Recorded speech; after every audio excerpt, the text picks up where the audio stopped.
Hi, good afternoon, everybody. This is Ann Shulman, and I am from Philanthropy Associates, and we're a consulting group that basically what we do is help foundations identify their giving priorities, help them develop plans to achieve those goals, and then really come in with skill development and help them set up the infrastructure that will really make execution as easy as possible. Then we help evaluate what's going on so that they can continue to improve.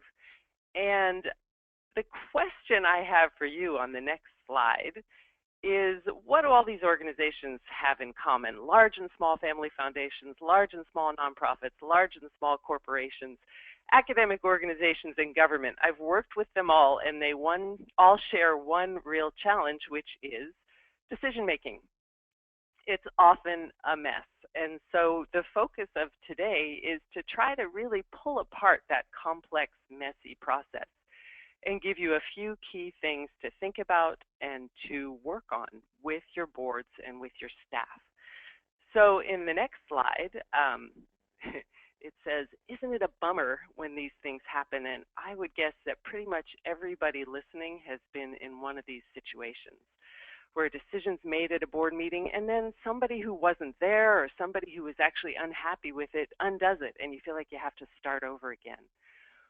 Or you've been in that situation where you're at a board meeting and people raise their hands, but you know, it's a feeble agreement and they have a gesture of support, but every bit of their body language is saying, no, I really don't agree. Or a board committee goes off and it very enthusiastically does a bunch of work and comes back with a proposal, but certain people on the board either disagree with it, and then it's very unclear who owns that decision, and the folks on the committee who work so hard are frustrated. And then this next one is really interesting. It's very common. It happens all the time in all the different kinds of organizations that I work with, where some board members want a really quick, clear decision, and others want to keep things open, gather more data, and that really comes down to personality type. There are just different preferences for how to make decisions. And so I want to help you with ways to deal with those different preferences. And again, in family foundations, having somebody on the board who has much more influence than others, typically if you have a living donor, this is very, very common and can be a real challenge. And the last one, you know, nobody knows how a decision's being made, or everybody brings different assumptions to the table, but those assumptions haven't been made explicit, so it can get very murky. So here's a couple things in the next slide, what we can do to help. And there are really 3 key steps. Educate the board and family members and staff, any staff, about a full range of decision-making options. And we're doing that right now today. That's what the focus of this is about, of my piece. Second is have a set of criteria, and I'm going to give you some suggested criteria, but obviously you'll need to adapt them to the needs of your foundation. But have a set of criteria by which you evaluate any given decision, and then select the most appropriate decision-making method for a given decision or a group of decisions. And this takes practice. It takes discipline to develop this habit, but I'll tell you, it is really, really worth it. And then third, and this step often gets left off because you're so happy that you've done step 2, you've actually taken the time to think about your decision, evaluate it based on criteria, and select a decision-making method, that you forget to communicate it, or the leader forgets to communicate it, or the board chair forgets to communicate it, so people still aren't clear how decisions are being made. So that communication piece is critical. And doing it before you get into the conversation is even more critical, because what often happens is people are in the middle of the conversation, there's disagreement or things break down, and then someone says, oh yeah, well remember, we're going to take a vote on this. And nobody knew. So there's a lot of frustration that can stem from that. All right, so what I would like to do next is review a range of decision-making methods, because sometimes people just aren't aware that there are a bunch of different ways to make decisions. So let's take a look at this diagram and make sure it makes sense to you guys. The 2 different axes, the vertical axis is level of inclusion. So that just means how included are board members, how included are people at the meeting in the decision. Have they had a voice? Have they gotten to express their opinions, and do they understand it? The horizontal axis is the level of buy-in. And so typically, as the more you include people, the more bought in they are. Bring in equals buy-in. And as you'll see, there are two ways to make decisions on this, two little bubbles that are in green, and then the three towards the right are in tan. That's because the two on the left, you still have one individual who's deciding, and that if it's on a committee, it could be the committee chair. If it's the board, it could be the board chair.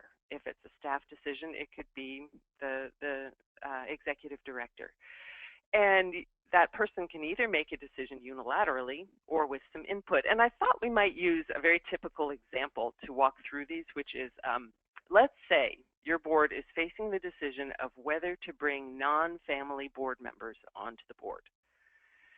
So to demonstrate unilateral decision-making, that would look like the board chair deciding, hey, I think we're going to bring on non-family board members, and everybody can have their spouse join. And they tell the board that that's the decision. So obviously, there's some pluses and some downsides to each of these. A positive aspect is it's very quick to make a decision that way, and it's very clear. Some downsides are that people are not going to feel very included and therefore may not be very bought in, and it doesn't surface the many concerns folks may have. So maybe instead the board chair moves to the next bubble to the right that says with input. And he or she may choose to get input from a couple of individuals on the board, from a subcommittee, from staff members, from his or her favorites. It depends. But ideally, that person will then use the input to make the decision. And that decision will be a little bit more informed. Hopefully, there'll be buy-in, at least from the people who were consulted. Now, the real trick here is if the person making the decision only gathers input from those that he or she knows will agree with him or her, you've got some obvious challenges because they aren't truly seeking input from a broad range of folks. They're just trying to preach to the choir or have the choir preach to them. So those are two ways that an individual can make decisions. And then moving further forward, we've got delegation. And that means that perhaps the board chair lets go of decision-making power and authority and gives that to a committee, for example. That can be it can bring a lot of buy-in and a lot of inclusion for those committee members. It can also be extremely frustrating if delegation isn't done clearly. So for example, the board chair may say, okay, I'm going to delegate this to 3 board members who are going to go out and figure out whether or not to have non-family members on the board. And that committee goes out and talks to people and does their research and comes back and says, you know, I think based on what we've heard that spouses should be included and we should have 2 other completely non-family board members. And then the board chair says, oh, no non-family board members. And so, you know, they had something in mind. They had a parameter. They had a limitation in mind that they didn't tell the subcommittee. And so all that work of the subcommittee can get undone and cause a lot of frustration. Let's move to board vote just for a second. Maybe the board chair decides to take a vote, and that's a very democratic and familiar way to do things, but it's got some real pluses and some real minuses as well. The pluses are that everybody knows how to do it. We're familiar with it. It feels fair. The downsides are if you take a vote too soon and you haven't had meaningful conversation, you know, people may not be voting on the same thing. They may have different understandings of what they're actually voting on. It also can set up a real win-lose dynamic where some people, including people in power, the living donors, may come out on the losing side of a vote, which may create some difficult dynamics. And also if it's a very close vote, say it's, you know, 5 to 6, that doesn't feel like you've truly got the majority of the board on board. Finally, consensus, and I'm going to talk a little bit more about that later. And so I think let's move on to the next slide for a second, because I just want to show you that there are even more ways to make decisions. I don't want you to think that these are the only ways.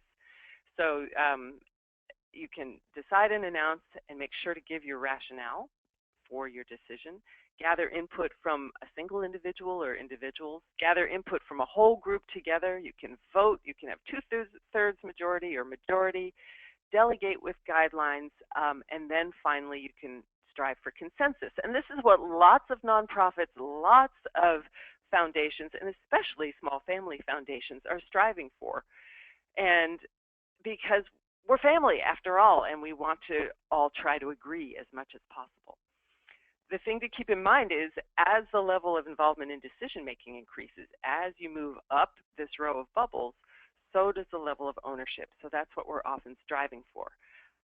But there are lots of challenges with consensus. And as the next slide shows, there's both agony and ecstasy in reaching consensus. So I want to go through the big deal about consensus a little bit because this poor term is so misunderstood, and it's bandied about, especially on the radio, and it means lots of different things to different people. So I'd like to clarify at least how I use it in my practice.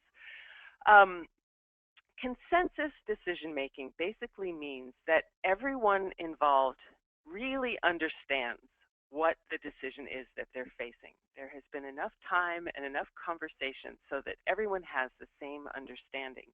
And everybody has had an opportunity to give input on this decision. People haven't been left out. Now, how do you know when you have it?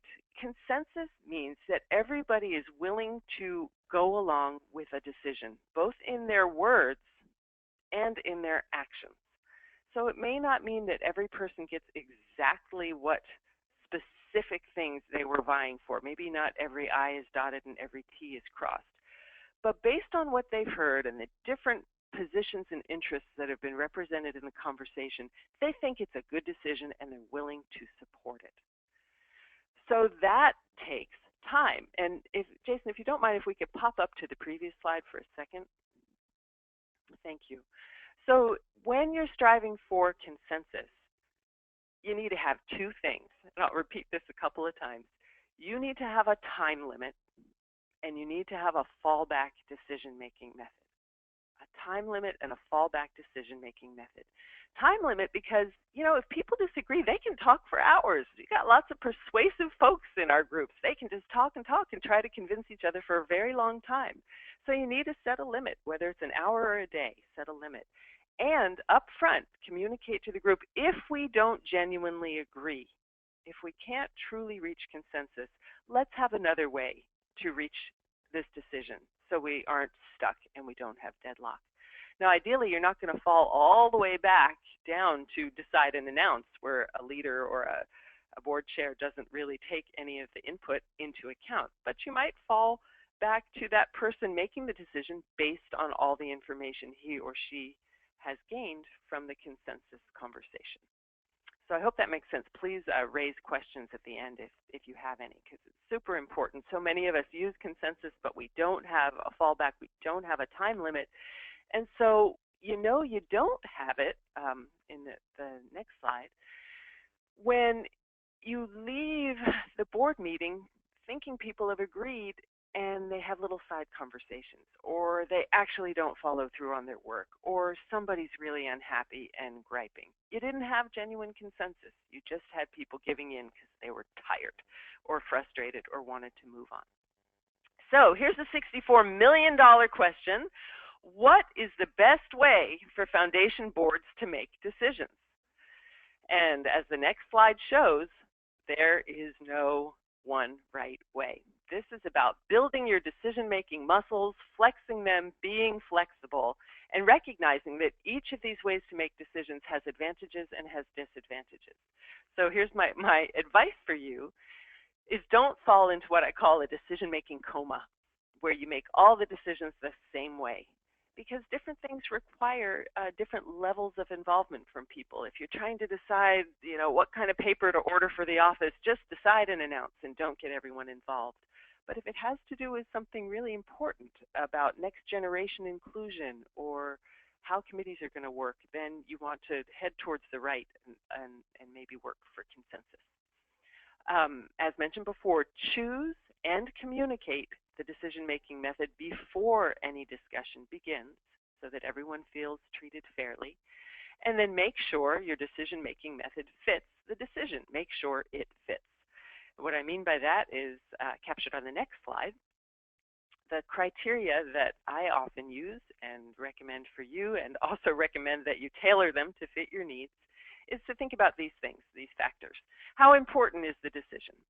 The more important it is, the more towards the right on that decision-making diagram you want to go.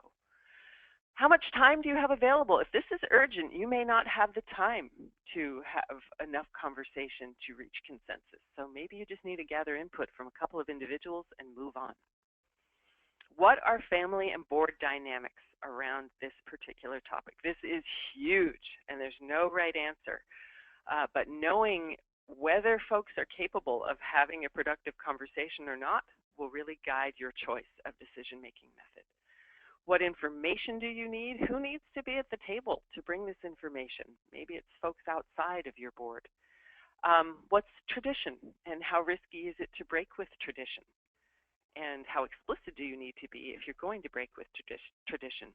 And finally, how important is it that stakeholders, the people who are going to be affected by the decision, the people who are making the decision, how important is it that they get buy-in? If it's important, head towards the right on the diagram. So I have a couple of tips for each of those decision-making methods that we've reviewed. And next slide, unilateral decision-making. If you're going to make a decision by yourself, the board chair is, or the executive director is, or committee chair is, then make sure you tell everyone who needs to know and explain why you made the decision the way you did so that everyone's informed. If you're gathering input from a few individuals, make sure those people represent a broad range of interests and not just the decision maker's interests. I mentioned that before. If you're gathering input from the whole group, meaning you're gathering everyone together in a room around the table to hear what each person thinks, just make sure you set enough time aside realistically to hear from each person, that people aren't rushed, people aren't left out, and be prepared to hear things that you might not like. But also know people will be hearing directly from one another, and there's a certain cross-pollination that happens in those conversations that can be very productive. And then finally, for a vote, make sure that if you're voting, there has been an informed and fair discussion before the vote. I see time and time again where people rush to a vote just to get a decision made, but there hasn't been that exchange of ideas, and there hasn't been that exchange of kind of intellectual and emotional capital that you need to have to make a valuable decision. So you might consider taking the group's temperature first, with thumbs up if you're in support, thumbs down if you're not, hand flat if you're unsure, just to get a sense of where things are, and then to get a sense of whether you need more discussion. Delegation, we mentioned this before, make sure you lay out any important guidelines or parameters before delegation happens, and really ask questions to make sure you've got the information you need if you're being delegated to, so that when you bring the decision back, it has a high likelihood of being accepted. And finally, consensus, I can't say this enough times, have a timeline and a time limit and a fallback decision-making method so that consensus is genuine, not forced, false, or hollow. And finally, back on a tool to take the group's temperature. In the next slide, this is a great tool, Fist to 5. If you have a large group in particular and you're trying to get a sense, where are we after all this conversation? This can help bridge the gap between voting and getting true consensus. So after a proposal has been well discussed, you can ask people to raise their fists with a number of fingers up so that everyone can see what level of agreement they have. And if there are no fingers, it means no, I don't support this. One finger means, I'm just barely okay, maybe I can be convinced. 2 fingers, I don't really like it, but you've got my support. Another finger, 3 fingers, I like some of this, but not all. So that might be an indication there's some part of this we need to continue to discuss. 4 fingers, I'm good to go. 5 fingers, I love it. This is fantastic. So again, you can decide what the fingers mean for your group, but it is a very nice and very visual tool that can be helpful to take the temperature of the group so that you can see whether you want to take a vote or whether you're pretty close to consensus. So I think I will wrap it up there. I'm sure you have thoughts and questions, but I'd like to turn things over to Lori Kuhn of the Morgan Family Foundation. She'll tell you a little bit about the history and the structure of the Morgan Family Foundation, and I know she has some great examples of their decision-making approach, and she'll use a couple of real situations from their recent history, which should bring this to life. So, Laurie. Thanks, Ann. You know, I wish that I had had your wonderful overview and tutorial